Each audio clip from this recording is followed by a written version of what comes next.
आज नया लेख शुरू हो रहा है जिसका शीर्षक है सत्संग। और यह लेख भावकण 11वें भाग में प्रकाशित हुआ था। और यह हम सबको पता है कि आजकल सुलोचनाबाई बगड़िया अर्थात मौसी जी के लेख हम कर रहे हैं पिछले 18-20 दिन से, और उसी क्रम में यह लेख सामने आया है जिसका शीर्षक है सत्संग। तो सत्संग अपने आप में हम सब परिचित हैं। यह कोई नया शब्द नहीं है हमारे लिए। सत्संग को हम जी रहे हैं, या यूं कहें कि हमारा जीवन ही सत्संग बन गया है, तो भी कोई अतिशयोक्ति न होगी। अब देखते हैं इसमें मौसी जी क्या समझा रहे हैं। शुरू कर रहे हैं। सत्य का संग हो तो सत्संग, अन्यथा यह जीव निरर्थक विचार भावों का पुतला है। सत्य का संग मन से हो, हृदय से हो, प्राणों से हो, तब जीव जीवन का आनंद ले पाता। सत्य का संग होने से ही हृदय की गतिविधि बदल जाती और व्यक्ति जीव से जीवन में आता। ये सब बातें हम करते रहते हैं और बार बार ये बातें इसीलिए सामने आती हैं किसी न किसी रूप में, किसी न किसी माध्यम से, ताकि हम समझें कि वास्तव में सत्संग होता क्या है। सत्संग के नाम पर न जाने कितने आयोजन जगह जगह किए जाते हैं, किंतु क्या वो वास्तव में सत्संग है? सत्संग तो वो होता है जहां पर सत्य का संग हो। सत्य का संग हो, सत्य यानी जो सृष्टि के मूल में है, उस मूल से जुड़कर उसके साथ क्या कहा जाए, उसके साथ का हम अनुभव करें कि जो कुछ भी हम कर रहे हैं सत्संग के नाम पर, वो उसी से प्रेरित होकर और उसी से जुड़कर कर रहे हैं। तो सत्य का संग हो तो सत्संग है, और नहीं तो जो भी बातें की जाती हैं, भले ही सत्संग करे या न करे, सत्संग के माध्यम से भी बहुत सी बातें की जाती हैं और इसके अलावा भी बहुत सी बातें की जाती हैं। तो यदि सत्य का संग हो तभी वो सत्संग कहलाएगा, यानी सत्य पर आधारित हो, सत्य से ओतप्रोत हो। अन्यथा तो जीव है क्या, निरर्थक विचारों का ही पुतला है। पहले भी यूं ही निरर्थक विचारों में खेलता था, और सत्संग अपनाने के बाद भी, सत्संग में शामिल होने के बाद भी, यदि सत्य का संग न हुआ और निरर्थक विचारों का, निरर्थक भावों का ही पुतला बना रहा, तो फिर सत्संग का मतलब क्या है और किस प्रकार से हो सत्य का संग, वो बतला रहे हैं कि सत्य का संग मन से हो, हृदय से हो, प्राणों से हो। यानी ये 3 धरातल है, या यूं कहें 3 अवस्थाएं हैं। सबसे पहले सत्य की अनुभूति मन में होगी। लगेगा कि हमारे मन में पूरी तरह सत्य व्याप्त हो रहा है, और धीरे धीरे हृदय तक पहुंचेगा और फिर प्राणों तक पहुंचेगा। और यह अवस्था जब बनती है, तभी जो जीव बनकर आया है प्राणी, वो जीवन का आनंद ले पाता है। यानी यह जो मानव बन के आया है तो वो जीव, किंतु मानव जीवन मिला है उसको। उस मानव जीवन का आनंद वो तभी ले पाता है जब सत्य का संग के मन से हो, हृदय से हो और फिर प्राणों से हो। तब समझ में आता है कि सत्संग होता क्या है। तो सत्य का संग होने से अपने आप को देखता है, समझ में आता है सारी जो भीतर हृदय की गतिविधि थी, किन भावों में खेलता था, विचारों में डूबा रहता था, किस प्रकार से उसका जीवन चल रहा था। क्योंकि जो हृदय की गतिविधि होगी उसी के अनुसार बाहर की यानी स्थूल की गतिविधि भी होती है। जो दिलो दिमाग में होता है वही जीवन जीता है प्राणी। तो अगर हृदय में सत्य आ गया, सत्य का संग हो गया, तो बाहर की गतिविधि भी बदल जाती है।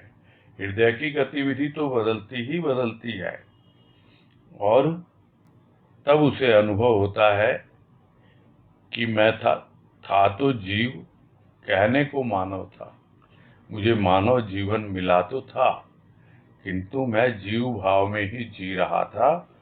अब कम से कम मैं मानव के भाव में आया हूँ, मनुष्य बना हूँ, समझ रहा हूँ कि अब मैं जीवन जीना सीख रहा हूँ कि किस प्रकार जीवन को जिया जाता है और यह मानव जीवन किस लिए मिला है। यह मिला है सत्संग के लिए। और यदि यह कहा जाए कि जैसे जैसे सत्संग हमारे जीवन में उतरता जाता है, वैसे वैसे हमारा पूरा जीवन ही सत्संग बन जाता है। फिर अलग से जो अभी हम कहते हैं कि यह सत्संग का आयोजन है, फिर कोई आयोजन नहीं रहता।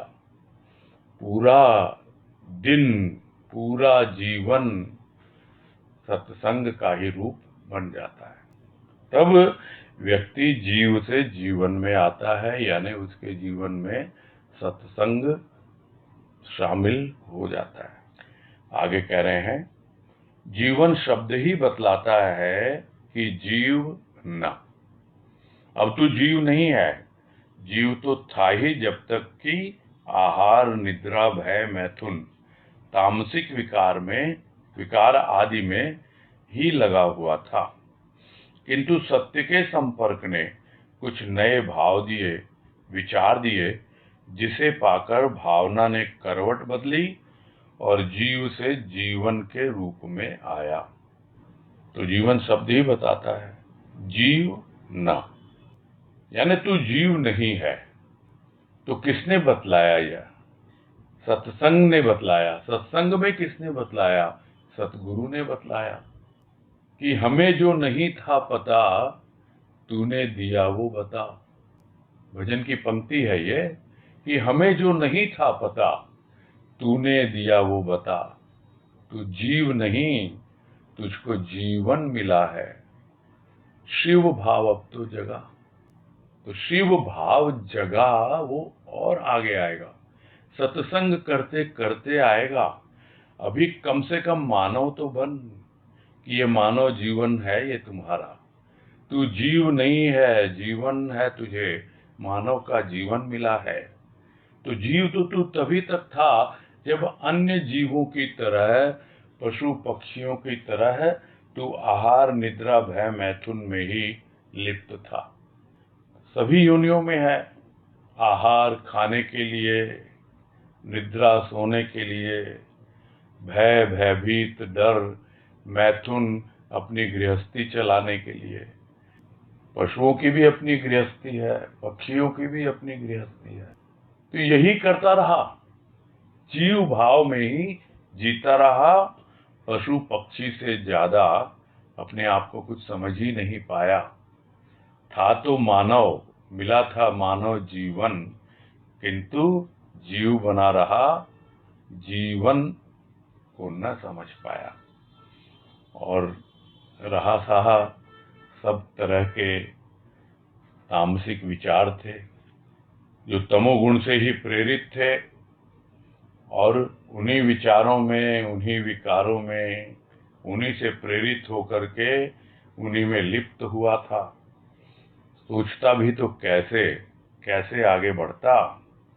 यह तो कृपा हुई किसी की कि सत्संग मिला, सत्य का संग मिला, और सत्य के संपर्क में आने से कुछ नए भाव मिले, नए विचार मिले।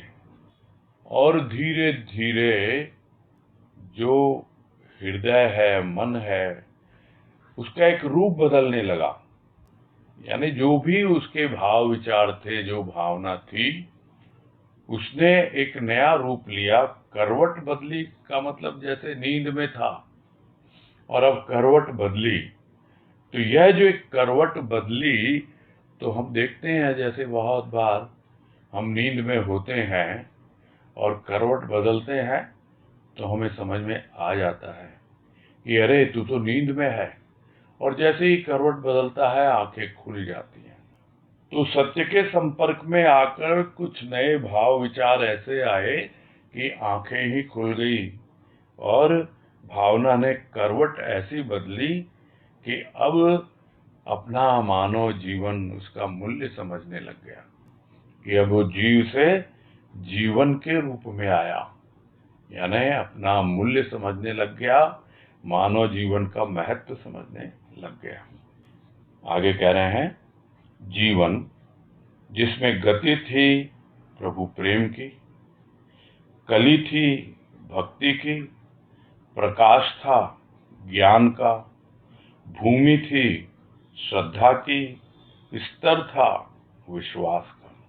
था सब कुछ, परंतु थे सभी भाव चेतन शून्य। आवश्यकता थी सत्संग की, संत वाणी की, जो सत्य की वाणी थी, भाव भरी थी, अभय थी। तो जीवन तो था और उसमें छिपी हुई थी संभावनाएं।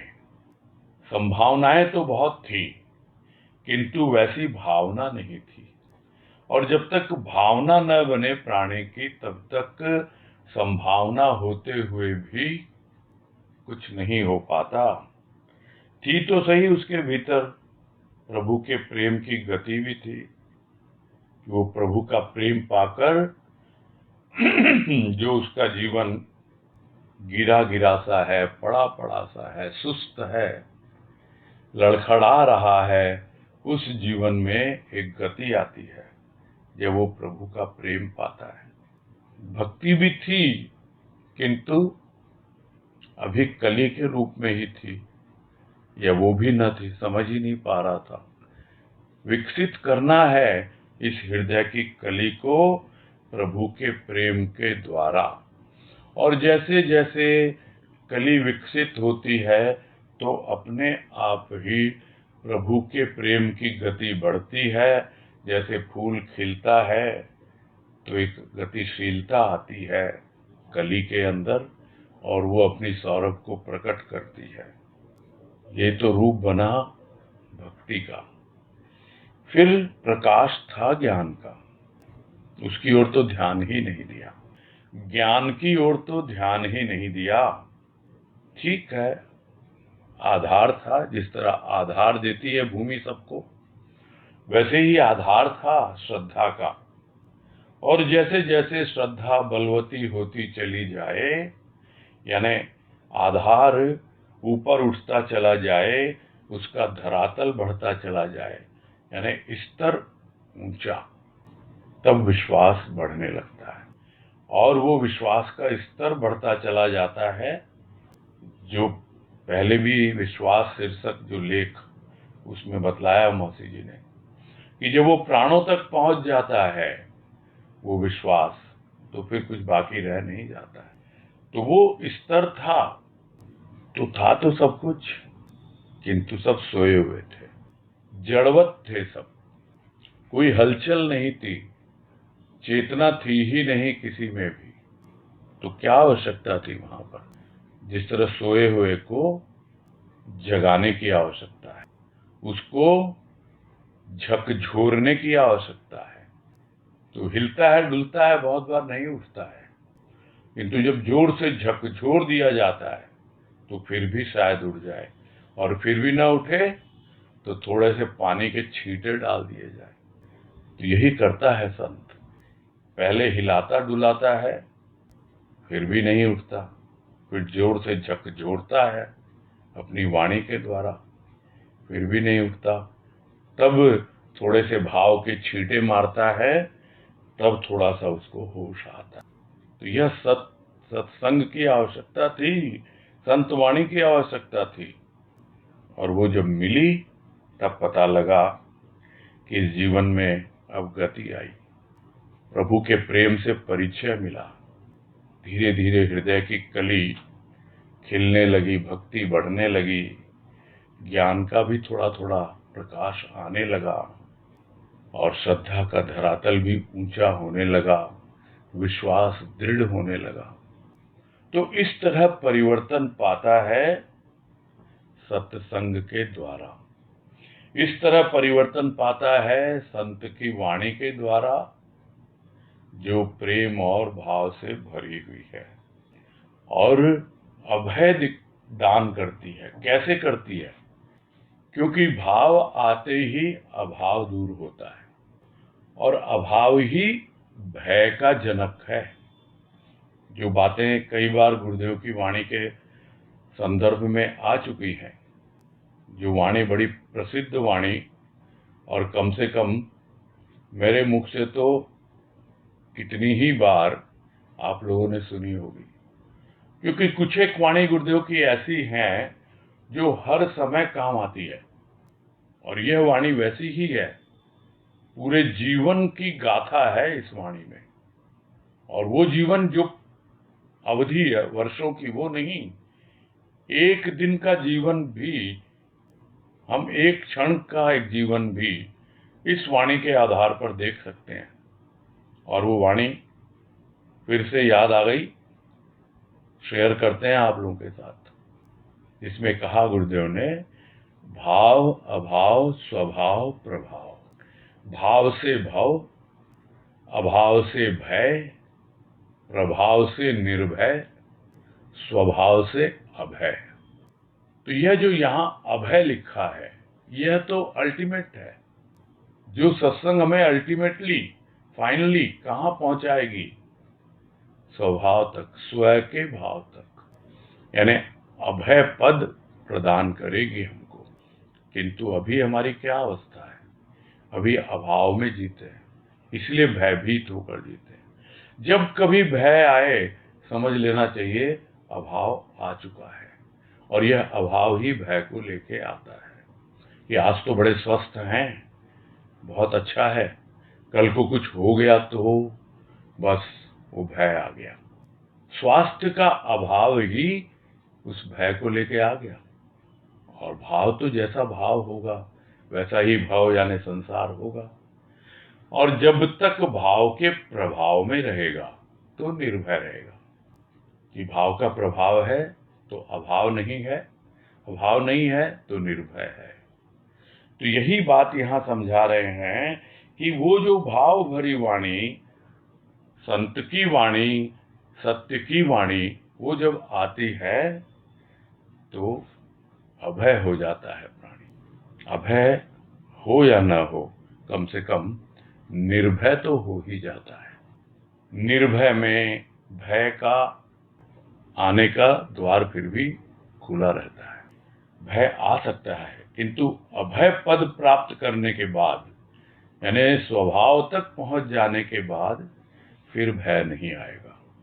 तो यहाँ तो इतना ही कहा है कि प्राणी को आवश्यकता है सत्संग की, संतवाणी की, जो भाव से भरी हुई है, सत्य से ओतप्रोत है और अभय पद प्रदान करने वाली है। आगे कह रहे हैं, सत्य का संपर्क भी सत्संग के ही द्वारा होता है। सत्संग ही हृदय की सुप्त भावना को जागृत करती है। सत्संग ही हृदय में प्रभु प्रेम की लौ लगाती है, आनंद का भाव देती है, भक्ति की सरिता बहाती, प्रत्येक विकार विचार के जाल जंजाल को खत्म कर शांति का साम्राज्य फैलाती हृदय नगरी में। हृदय नगरी ही प्रधान दुनिया है।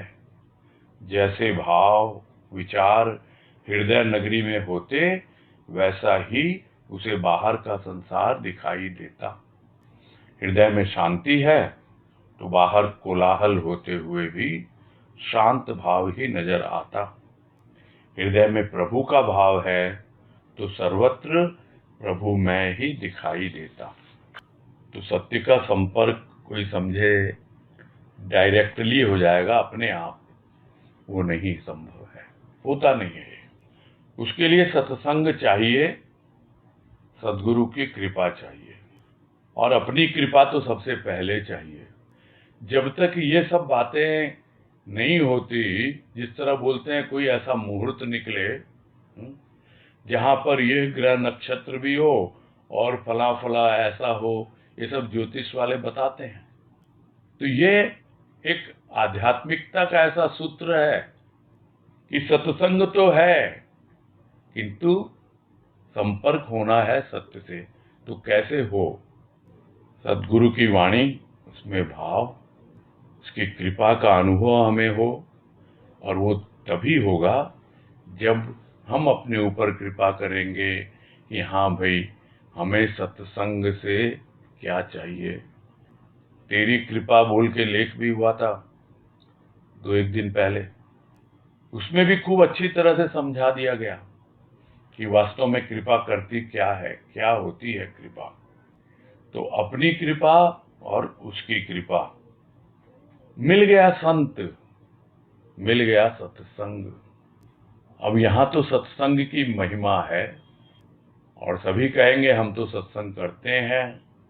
तो यदि सत्संग करते हैं तो क्या जो बातें लिखी हुई है इसमें, वो सब बातें हम अनुभव करते हैं। हो सकता है पूर्णता से नहीं करते हो, कुछ अंशों में तो करते होंगे, कुछ अंशों में तो सत्य का संपर्क अनुभव करते होंगे, क्योंकि वो सत्संग के द्वारा ही होता है, और कोई रास्ता है नहीं इसका। और जो भी हमारी सोई हुई भावनाएं हैं, वो जागृत होती है सत्संग के द्वारा। यदि हमें लगे कि हाँ भाई, कुछ था ऐसा जो सोया हुआ था, अब उसमें चेतना आई है। जो पहले बताया था तो सब कुछ, लेकिन चेतना शून्य था, जड़वत था। लेकिन अब थोड़ी हलचल हुई है, थोड़ी सी जागृति आई है, वो सोई हुई भावना अब जाग रही है, और तब पता लगता है कि अब हृदय में प्रभु के प्रेम की लौ लग रही है। लौ लग रही है यानी प्रेम प्रज्वलित हो रहा है। जैसे दीपक है, उसमें लौ लग जाती है। दूसरा एक मुहावरा है कि लौ लग गई का मतलब अब बस उसी के पीछे दीवाना। प्रभु प्रेम के पीछे पागल, उसके तो लौ लग गई है, उसको अब और कुछ नहीं चाहिए। तो सत्संग में आए बगैर नहीं लगती है प्रभु प्रेम की लौ, ऐसी लगन नहीं लगती है। बिना उस अगन के यह लगन नहीं लगती। तब समझ में आता है कि किस प्रकार सत्संग हमें आनंदित कर रही है, आनंद का भाव दे रही है। किस प्रकार हमारे भीतर से ही वो छिपी हुई भक्ति वो प्रवाहित होने लग गई। लोगों को नहीं दिखाना, खुद को अनुभव करना। गुरुदेव तो हमेशा कहा करते थे, तुम्हारी भक्ति कैसी हो? फल्गु नदी की तरह। फल्गु एक नदी है गया जी के पास, ऊपर ऊपर बालू रहती है, पता ही नहीं लगता, किंतु सिर्फ 1-1.5 हाथ बालू खोद दी जाए तो नीचे पानी बहता रहता है, ठहरा हुआ नहीं है, बहता हुआ। बहता हुआ पानी ही नदी कहलाता है। वो बहता हुआ पानी, वो फल्गु नदी, ऊपर से लगता ही नहीं कि ये नदी है। वैसे ही भक्ति कैसी हो? फल्गु नदी की तरह। वो भक्ति की सरिता बह रही है भीतर ही भीतर, और बाहर का जीवन बड़े आराम से, जो पहले भी बातें आई कि सब जितने भी सांसारिक पदार्थों का भोग करते हुए भी वो उनसे निर्लिप्त रहता है। क्यों? क्योंकि उसके भीतर में प्रभु प्रेम की लौ है, भक्ति की सरिता बह रही है, और हमेशा उसे आनंद का भाव देती रहती है। कहाँ से आया ये? यह आया सद्गुरु की कृपा से और सत्संग। और इतना ही नहीं, जो भी विकार विचार का जो जाल जंजाल था भीतर में, फंसा हुआ था उसमें, हाथ पैर मार रहा था, निकल नहीं पा रहा था, जंजाल खत्म ही नहीं हो रहा था। अब उसको खत्म कर दिया, हट गया और एकदम शांति। तो हृदय नगरी में यदि शांति आई है तो कौन लेके आया? सद्गुरु की कृपा, उसका भाव और यह सत्संग। तो यह सब परिवर्तन हम यदि अनुभव करते हैं तो हम अपने आप को जांच लें, परख लें कि हाँ भाई, हमारा सत्संग करना सार्थक है। क्योंकि भीतर की दुनिया ही प्रधान है। ये जो हृदय नगरी है वही प्रधान है, वही भीतर की दुनिया है, वही प्रधान है। बाहर की दुनिया, जिसको गुरुदेव ने वाणी में कहा है कि बाहर की दुनिया क्या है? सिर दुनिया। ये तो हमेशा सिर धुनती रहती है। और भीतर की दुनिया क्या है? भक्त की, जहाँ प्रेम है, प्रभु का भाव है। तो जैसे भाव भीतर होंगे हृदय की नगरी में, वैसा ही उसे बाहर की दुनिया दिखाई देगी। पहले वो भी इसी तरह जंजाल में फंसा हुआ था, वो भी सिर धुन रहा था। किंतु अब जब सत्संग आ गया, सत्य का संग आ गया, सद्गुरु की कृपा आ गई, तब देखता है कैसे भाव विचार बदल गए और बाहर का संसार भी बदल गया। जो अभी भी वाणी में आई बात कि भाव से भाव, यानी जैसे भीतर का भाव है हमारा, उसी के अनुसार भाव यानी ये संसार हमें दिखाई देगा। तो भीतर यदि प्रभु की भक्ति है, उसका प्रेम है, शांति है, तो वही दिखाई देगी बाहर। तो हृदय में शांति है तो बाहर कितना ही शोरगुल होता रहे, शांत भाव ही नजर आएगा हमको। भीतर भीतर है, बाहर ठीक है, अपना शोर मचाते हैं लोग, बहुत कुछ करते हैं, कितना कुछ मार काट होती है, कितना हो हल्ला होता है। ये सब बोलते बोलते पढ़ा था एक छोटा सा दृष्टांत स्वामी विवेकानंद के बारे में, कि जब स्वामी जी गए बाहर, तो विदेश यात्रा पे ही प्राय रहते थे, तो किसी ने पूछा उनको कि ये इतना मार काट, इतना कोलाहल, इतना सब दुनिया में फैला हुआ है, आप भगवान भगवान और ये सब किए जा रहे हो, तो आपका ये भगवान ये सब रोक क्यों नहीं देता है? बोले उसको क्या है, कोई फर्क नहीं पड़ता है। आप क्या बात बोलते हैं, कोई फर्क नहीं पड़ता? बोले तुम घर में बैठे हुए हो, शांति से हो ना एकदम, और बाहर सड़क पे यदि दो कुत्ते भौं भौं कर रहे हैं, आपस में लड़ रहे हैं, तो क्या तुम्हें उससे कुछ फर्क पड़ता है? तुम्हारे भीतर शांति है तो बाहर भी शांति है। उनकी भौं भौं तुम्हें सुनाई ही नहीं देगी। और अभी यही बातें हो रही हैं, इसीलिए ये दृष्टांत याद आ गया कि बाहर कोलाहल होते हुए भी शांत भाव ही नजर आता है। दिखता ही नहीं, तो ध्यान नहीं देगा, वो काम की चीज ही नहीं है हमारे। हमें किससे मतलब है, किससे सरोकार है? हमें तो सरकार से सरोकार है। अब हमारे भीतर के साम्राज्य में, हमारी हृदय नगरी में हमारी सतगुरु की सरकार है। उसी का भाव, उसी का प्रेम, उसी का शासन। तो हमें बाहर से क्या लेना देना? होता रहे बाहर कुछ, और अगर दिखता भी है तो हमारा ध्यान उस पर जाता ही नहीं है। और अगर कोई कहे कि दृष्टि बदल गई, तो ऐसा तो थोड़ा कठिन है कि आपके सामने खूब जोर से कोलाहल हो रहा हो हल्ला हो रहा हो, और आपको दिखेगा सब शांत है। आपके भीतर शांति है, इसलिए आप शांत हैं, आप विचलित नहीं हो रहे हैं, यह संभव है। तो हृदय में यदि प्रभु का भाव है तो स्वाभाविक है, जैसे तुलसीदास कहते हैं, सिया राम में सब जग जानी। और वो ये भी वही कहते हैं कि जाकी रही भावना जैसी, प्रभु मूरत देखी तिन तैसी। तो जिसका जैसा भाव है वैसा ही उसको संसार दिखाई पड़ेगा, प्रभु की मूरत भी वैसी ही दिखेगी। और अगर हृदय में सिया राम है, अपने प्रभु हैं, हृदय में शांति है, शांति दिखेगी, प्रभु का भाव है, तो सब पूरा जगत भाव में ही दिखलाई देगा। आगे कह रहे हैं, सत्संग में सरसता, एकता, प्रेम, शांति, श्रद्धा, विश्वास, भक्ति, जीवन का लक्ष्य, उच्च गमन, प्रभु प्राप्ति, सद्गुरु के दर्शन इत्यादि अनेक भाव हैं, और इन भावों की प्राप्ति सत्संग से ही होती है।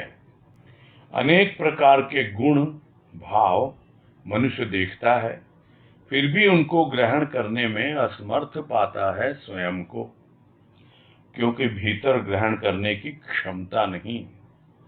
किंतु सत्संग के द्वारा किसी भी गुण भाव को ग्रहण करने में समर्थ पाता है स्वयं को। यह उसकी बुद्धि का विकास नहीं, प्रभु की कृपा है।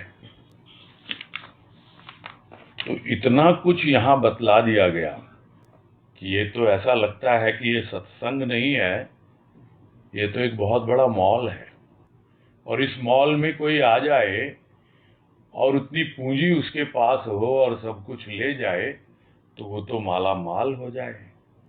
कि सत्संग में है सब कुछ, सरसता है। क्या सरसता है? हृदय सरस हो जाता है, एकता का भाव आता है। एकता, व्यक्ति व्यक्ति की एकता हो या न हो, अपने भीतर में सरसता आती है तो जो भी हमारी वृत्तियां इधर उधर भटक रही थी वो आपस में ऊर्ध्वमुखी होती हैं, एक होकर ऊपर उठती हैं। यानी जो एकता का एक बल होता है, उस बल की अनुभूति भीतर में होती है कि जो बिखरी हुई वृत्तियां हैं वो एकत्रित हो जाती हैं और एक दिशा में आगे बढ़ने लगती हैं। वो एकता भीतर में आती है। यह भी नहीं लगता कि मन कुछ बोल रहा है, बुद्धि कुछ और कर रही है। सब कुछ एकत्व का भाव आता है तो सब उसी में लग जाते हैं। प्रेम तो है, शांति भी है, श्रद्धा, विश्वास, क्या नहीं है? सब कुछ तो लिख दिया। सत्संग में आने से सब कुछ तो मिलता है। सद्गुरु की शरण में आकर क्या है जो नहीं मिलता? सब कुछ मिलता है, जो कुछ लिखा हुआ है यहाँ। फिर भजन की पंक्ति याद आ लगती। ये सब बातें होती हैं तो याद आ ही जाती हैं। गुरुदेव की कृपा से जो भी अनुभव हुए और भजनों में व्यक्त करवाए उन्होंने, कि पूछे जो कोई हमसे तूने हमें क्या दिया, पूछे जो कोई हमसे तूने हमें क्या दिया, मैं तो कहूं उनसे क्या है जो तूने न दिया। सब कुछ तो दिया है तुमने, प्रेम, शांति, श्रद्धा, विश्वास, भक्ति, और वो जीवन जो लक्ष्यहीन था उसको लक्ष्य मिल गया। वो जीवन जो अधोगति को चल रहा था उसमें उच्च गमन होने लग गया। किसके लिए? प्रभु की प्राप्ति के लिए। कहां से आया है सब? सद्गुरु के दर्शन से, सद्गुरु की कृपा से।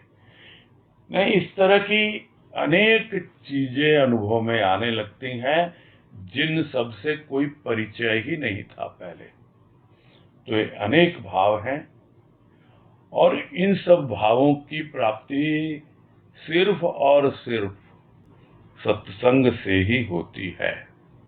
और फिर रिपीट करेंगे, सत्संग से ही होती है, किंतु सत्संग के दो रूप होते हैं। एक होता है सामूहिक रूप, जो बाहर का रूप है, लोग एकत्रित होते हैं, सामूहिक रूप से सत्संग होता है। और एक होता है भीतरी रूप, जहां हमारी समस्त भीतर की भावनाएं वो एकत्रित होती हैं और तब भीतर का सत्संग होता है। वो अपना व्यक्तिगत सत्संग है। तो यहाँ हम केवल यह न समझें कि 10 जने इकट्ठे होंगे तभी सत्संग है। हमारे भीतर में भी सत्संग है, तभी तो जीवन सत्संग बनता है। सत्संग में जब हम जीवन अर्पित कर देते हैं तो हमारा जीवन भी सत्संग बन जाता है। सामूहिक में हम दूसरे के मुखापेक्षी अवश्य होते हैं, किंतु जैसे जैसे हम अपने व्यक्तिगत सत्संग को समझने लगते हैं और जीने लगते हैं, तब हमको पता लगता है कि इन सब भावों की प्राप्ति सत्संग से ही संभव है, अन्यथा नहीं है। तो मनुष्य देखता है, अनेक प्रकार के गुण देखता है, भाव देखता है अपने सत्संग में ही देखता है, अरे इसमें ये गुण है, ये तो इतने भाव हैं इसमें, और सदगुरु की तो बात ही निराली है। उनके गुणों की क्या बात करें, उनके भाव की क्या बात करें। तो अपने आप को असमर्थ क्यों पाता है ग्रहण करने में, विचार करना पड़ेगा कि सब में देखता तो है भाई, क्यों असमर्थ है भाई? क्योंकि भीतर में ग्रहण करने की क्षमता नहीं है। कोई कहता है पात्रता नहीं है, कोई कहता है योग्यता नहीं है, कोई कहता है क्षमता नहीं है। तो ये सब बातें क्या हैं आखिर, क्या समझें हम इनसे? चाहता तो हर कोई है हम में भी ये गुण आ जाए, हम में भी ये सब भाव आ जाएं। उसके लिए गुरुदेव हमें थोड़ा सा वाणी के द्वारा समझाते हैं। वो वाणी याद आ गई, क्या कि गुण की पूजा तो ठीक, किंतु गुण ग्राहकता ही पूजा है। तुम किसकी पूजा कर रहे हो? तो बोला नहीं, मैं साकार की पूजा तो नहीं कर रहा, मैं कोई व्यक्ति की पूजा नहीं कर रहा, नाम रूप की पूजा नहीं कर रहा। तो किसकी कर रहे हो? मैं तो गुणों की पूजा कर रहा हूं, जो सदगुरु के गुण हैं, बाबा के गुण हैं, मैं उनकी पूजा करता हूं। चलो अच्छी बात है, ये तो गुरुदेव तो कहते हैं गुण ग्राहकता ही पूजा है। गुण के ग्राहक बनो। ग्राहक, मॉल की बात आई ना अभी, ग्राहक बन के जाएंगे तो पूंजी चाहिए। उसी तरह गुण को ग्रहण करने की क्षमता चाहिए। संकुचित भावनाएं, निम्न विचार, हमारे जो भी रूढ़िवादी और सोच और बहुत सारी चीजें हैं जिनको हम छोड़ने को तैयार नहीं होते, जिसको गुरुदेव एक उदाहरण देके समझाते हैं बाबा बलदेव वाणी पुस्तक में, कि क्या अवस्था है प्राणी की। जैसे बंदरी का बच्चा मर गया और फिर भी बंदरी उसको अपने सीने से चिपकाए हुए घूमती रहती है। यह अवस्था है प्राणी की, कि उन निम्न स्तर के विचारों को अपनी न जाने कैसी कैसी रूढ़िवादिताएं, मान्यताएं और अपने जो पुराने ढर्रे तौर तरीके, तो उनको अगर छोड़ेगा नहीं, छोड़ने को तैयार नहीं होगा, तो वो जबरदस्ती तो कभी करता नहीं है। यह उसकी विशेषता है। वो कभी छीनता नहीं है, वो कभी डाका नहीं डालता है। आप देना चाहो तो दे दो, अपने आप जगह बन जाएगी, अपने आप भीतर आपकी क्षमता बढ़ जाएगी। यानी जगह खाली होगी तभी तो कुछ भीतर जाएगा। तो उनको ग्रहण करने में असमर्थ इसीलिए पाता है स्वयं को, क्योंकि भीतर ग्रहण करने की क्षमता नहीं है, उतनी ताकत भी नहीं है। अगर आ भी जाए ना तो उसको झेल नहीं पाएगा, विक्षिप्त हो जाएगा, पागल सा हो जाएगा। और ये बहुत बड़ी विशेषता है गुरुदेव की, कि पहले वो पात्र तैयार करते हैं और फिर देते हैं, देख लेते हैं ये इसको संभाल पाएगा, ठीक। अब उसके बाद यदि वो उसको मिसयूज करे, गलत काम में लगाए, तो उसका फल तो उसको मिलता ही मिलता है, इसमें कोई संदेह है नहीं। वो उनका आपस का मामला है, उनका मतलब गुरुदेव का और उस व्यक्ति विशेष का, उसमें हमको कभी दिमाग नहीं लगाना चाहिए। हम तो अपने बारे में सोचें कि हमारी गुण ग्रहण करने की क्षमता, भाव ग्रहण करने की क्षमता कैसे विकसित हो। वो होगी सत्संग के द्वारा, सदगुरु की कृपा के द्वारा। इस सत्संग के द्वारा किसी भी गुण ग्रहण और भाव को ग्रहण करने में समर्थ पाता है। और ये उसकी कोई ये ना समझे कि मेरा माइंड बहुत डेवलप हो गया है, मेरी बुद्धि बहुत विकसित हो गई है, ऐसा नहीं है। प्रभु की कृपा है, सदगुरु की कृपा है उस पर, क्योंकि वो तैयार है। खुद तैयार है तो वो तो तैयार बैठा है। यही है अंतर। हम तैयार नहीं होते, इसलिए उसकी तैयारी भी कोई काम नहीं आती। आगे कह रहे हैं, सत्संग का प्रथम रूप शांति है। मनुष्य जब सत्संग के संसर्ग में जाता है तो हृदय की जलन स्वतः कम पड़ जाती है और नवीनता का अनुभव कर पाता है। भटकता हुआ मन, चहुं ओर फैली हुई वृत्तियां केंद्रित होते, प्रभु प्रेम की सरिता में डूबकर अनेक जन्मों के संस्कारों के मैल से मुक्त होता प्राणी बंधन से भी मुक्ति पाता। कहा भी गया है, सत्संग सब साधन से आला। सभी साधन में सरल सहज साधन सत्संग का है। माला जपकर भी व्यक्ति मन को शांत करने में असमर्थ पाता है स्वयं को। पूजा करके भी पवित्र नहीं हो पाता, व्रत करके भी व्रत नहीं हो पाता। वहां सत्संग सभी असमर्थ भाव को समर्थ बनाती। तो सबसे पहले क्या करती है सत्संग? शांति प्रदान करती है। कुछ और अनुभव में आए या न आए, जहां सत्संग होता है स्थान विशेष में, जिसे हम सत्संग सदन कहते हैं, और या फिर घरों में भी हम देखते हैं कोई पूजा रूम है या कोई जहां बैठ के अकेले अपना व्यक्तिगत सत्संग का रूप बनता है, तो वहां पहुंचते ही अपने आप हमें एक शांति का अनुभव होता है। तो जिस स्थान पर सत्संग होता है, कोई नया आदमी भी आता है तो कहता है यहाँ तो बड़ी शांति है। हमने आपने सबने सुना होगा अवश्य। क्यों? क्योंकि वहां सत्संग होता है। तो सत्संग का पहला ही रूप है कि वो शांति का अनुभव देता है। और जब मनुष्य सत्संग के संसर्ग में जाता है तो हृदय की जलन स्वतः कम पड़ जाती है। यहाँ ये शब्द आया है संसर्ग। उसके पहले तो संपर्क की बातें हो रही थी, और यहाँ बात हो रही है संसर्ग की। संपर्क हमारा बहुत से लोगों से होता है, लेकिन उनमें से कुछ ही लोग होते हैं जिनसे हमारा संसर्ग होता है। संसर्ग का मतलब होता है इंटीमेसी, यानी आप उसके साथ और इंटीमेट हो रहे हैं। सत्संग के साथ आप बहुत ज्यादा अंतरंग हो रहे हैं, यानी अंत तक आपके भीतर, आपके अंतर को वो रंग रहा है सत्संग, और अंत तक साथ भी निभाएगा। यही गुरुदेव ने कहा एक वाणी में, अंतरंग कौन? जो अंत तक रंगा रहे, वही अंतरंग। तो उसका संसर्ग मिलता है सत्संग के साथ, और हम इंटीमेट होते चले जाते हैं। तो सत्संग है क्या? बात तो बहुत बार आ चुकी है पहले भी। यहाँ प्रेम, भाव, भक्ति, ज्ञान, ये सब बातें होती ही रहती हैं। इनके साथ हम और इंटीमेट होते जाते हैं, और हमारे अंतर की दुनिया, और हम खुलते हैं इनके सामने, अपने प्रभु के सामने। तब जाकर हृदय की जलन धीरे धीरे अपने आप ही कम पड़ने लगती है, और नए नए विचार, भाव भीतर आने लगते हैं।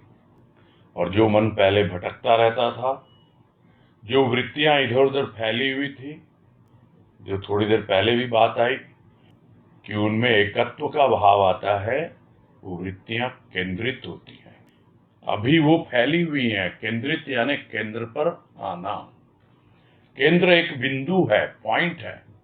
उस पॉइंट पे आते हैं, सब इकट्ठे हो जाते हैं, और फिर प्रभु प्रेम की सरिता में डूब जाता है, मगन हो जाता है, अवगाहन करता है, नहाता है, धोता है, खाता है, पीता है, सब कुछ वो प्रेम ही प्रेम, सुबह से शाम तक। तब जाकर के जन्म जन्मांतर के जो संस्कार हैं वो दूर होते हैं, और जो कुछ भी बंधन है, बंधन कहाँ है? बंधन तो भीतर में ही है, मन के माने ही है। मन माना तो बंधन है, नहीं तो फिर कोई बंधन नहीं है। तो ये बंधन मन का खेल। तो बंधन से भी मुक्त होने लगता है।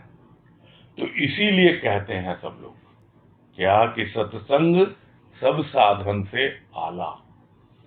आला मतलब ऊंचा। जितने भी साधन हैं जो प्रभु प्राप्ति के लिए आजमाए जाते हैं, उन सब साधनों से ऊपर है यह सत्संग। और ऊपर ही नहीं है, बहुत सरल भी है और सहज भी है। विशेष कुछ करना भी नहीं पड़ता है। नहीं तो लोग साधन अपनाते हैं, माला जपते हैं, तो क्या मन शांत हो जाता है उनका? जबकि सत्संग में तो पहली पहचान ही है, शांति का अनुभव होता ही है। और माला जप कर भी मन की शांति को प्राप्त करने में अपने आप को असमर्थ पाता है। और पूजा के नाम पर न जाने क्या क्या किया है उसने, तो भी क्या भीतर पवित्रता का भाव आया? कितनी उसके भीतर के विचारों की, भावों की पवित्रता आई? पवित्रता क्या है? सतोगुणी भाव। ठीक है, तमोगुणी कुछ कम हुए होंगे, किंतु रजोगुणी ज्यादा हो जाते हैं, यानी कर्म कांड ज्यादा हो जाता है। क्योंकि रजोगुण कर्म प्रधान, और बस वो कर्म करना है उसको। तो पवित्रता का भाव यानी सतोगुणी भाव कितना आता है? पवित्रता भी ऐसी जो निस्वार्थ हो। अगर कुछ कर्म कांड करेगा भी, पूजा करेगा भी, तो भी उसके भीतर किसी न किसी रूप में स्वार्थ की भावना होती ही है। स्वार्थ पूर्ति के लिए करता है। तो यह सब करके भी भीतर में गंदगी रही जाती है। पवित्र होना क्या है? पूरी तरह प्रक्षालन हो जाना, सफाई हो जाना, मन का मैल पूरा दूर हो जाना। वो पूजा करके भी नहीं होता, क्योंकि ये पूजा ऊपरी पूजा होती है। सत्संग में भीतरी पूजा को समझता है कि किस प्रकार भीतर ही भीतर पूजा की जाती है। व्रत भी करता है, साधन के रूप में अपनाता है व्रत को, किंतु उसके बावजूद भी क्या रत हो गया अपने प्रभु में, अपने प्रभु के भाव में? तो इन सब अवस्थाओं से वो वंचित ही रहता है। किंतु जैसे ही सत्संग में आता है, सत्संग को अपनाता है, तो जिन सब बातों से वंचित था, जो कुछ भी वो चाहता था और अपने आप को असमर्थ अनुभव करता था कि मैं रत हो जाऊं प्रभु के भाव में, मैं पवित्र हो जाऊं भीतर से, मेरा मन शांत हो जाए, इसमें अपने आप को असमर्थ पाता था। किंतु सत्संग में आकर ये जितने भी असमर्थ भाव हैं, ये सब सामर्थ्य में बदल जाते हैं। अब उसमें सामर्थ्य आने लगी और वो अपने आप को समर्थ अनुभव कर रहा है। ताकत आने लग गई भीतर, समझने लग गया कि हाँ, इन भावों को मैं अपने जीवन में धारण कर सकता हूँ, इन गुणों को मैं अपना सकता हूँ। अब मेरी क्षमता बढ़ रही है। यहीं पूरा करते हैं, अब कल ये कंटिन्यू रहेगा। तनुश्री शर्मा, बोलो। प्रणाम भैया। हाँ नमस्कार, बोलो। भैया, ये जो बात आती है कि भाव से भाव, कि मतलब जैसे हमारे भीतर भीतर की भाव विचार होंगे, वैसी हमारी बाहरी दुनिया होगी। हाँ। तो समझ में तो आता है कि जैसे जैसे हमारे भाव विचार बदले हैं, बाहर का जीवन भी बहुत बदला है। तो क्या ये सिर्फ दृष्टि का ही फर्क है, या एक्चुअली भी वो बदला है, या दोनों ही बातें हैं? दृष्टि का तो सबसे पहले होता है परिवर्तन। दूसरा कोई बदला या नहीं बदला, किसी ने अपने आप को चेंज किया या नहीं किया, किंतु जब हमारी दृष्टि बदल जाती है तो वो हमको परेशान नहीं करती है। वो सामने वाला बदले या ना बदले, तो कम से कम हम शांत होना सीख जाते हैं। धीरे धीरे उसमें भी बदलाव आता है, लेकिन उसमें थोड़ा समय लगता है। हम में बदलाव पहले आया, और जिस तरह वो भी उस, क्या कहें, मैग्नेटिक क्षेत्र जैसे होता है ना, तो हमारे भीतर वो एक मैग्नेटिक फील्ड होगा जिसके आकर्षण में हम बंधे हुए हैं। उसी तरह वो जब उसका मैग्नेटिक फील्ड में आएगा, वो धीरे धीरे उसके भीतर भी इंड्यूस्ड करंट पैदा होता है, उसके भीतर भी चेंजेस आते हैं, इसमें कोई संदेह नहीं, लेकिन उसमें समय लगता है। यानी स्थूल में जो दूसरा कोई है बदलाव, हम सामने वाले को बदलना चाहते हैं, अपनी दृष्टि से आपने समझा करके, उसमें थोड़ा समय लगता है। हमारे जीवन में तो बदलाव आता है, हमारे भीतर की भावना बदलेगी तो स्वाभाविक है हमारी लाइफ स्टाइल बदलेगी, टोटल ट्रांसफॉर्मेशन होने लगता है, जीवन का रूपांतर होने लगता है, इसमें कोई संदेह नहीं है। और जो भैया बोलते हैं सद्गुरु भाग्य विधाता, तो ऐसा लगता है हमारा भाग्य विधाता सद्गुरु ही हो जाता है, तो जीवन की घटनाओं के रूप भी बदलते हैं, ऐसा है। हाँ, वो ठीक है, वो अपनी जगह है चीजें, वो भाग्य विधाता कहो उसको, सब कुछ वही है, और ये सब चीजें सत्संग से ही हमको मिलती हैं, उससे पता लगता है, और हम अपने आप को देखना भी सीखते हैं, क्या चेंजेस आ रहे हैं हम में, किस तरीके से क्या हो रहा है। अच्छा, ये एक लास्ट क्वेश्चन ये था कि इसमें भ्रम का स्थान का है, अभाव और भय, इसमें भ्रम, जैसे आपने एक बार बताया था भ्रम से भी भय आता है। हाँ, अभाव आता क्यों है, वो भी भ्रम ही है। जो चीज है नहीं उसको हम मान ले वो है, तो वही तो भ्रम है, और क्या है।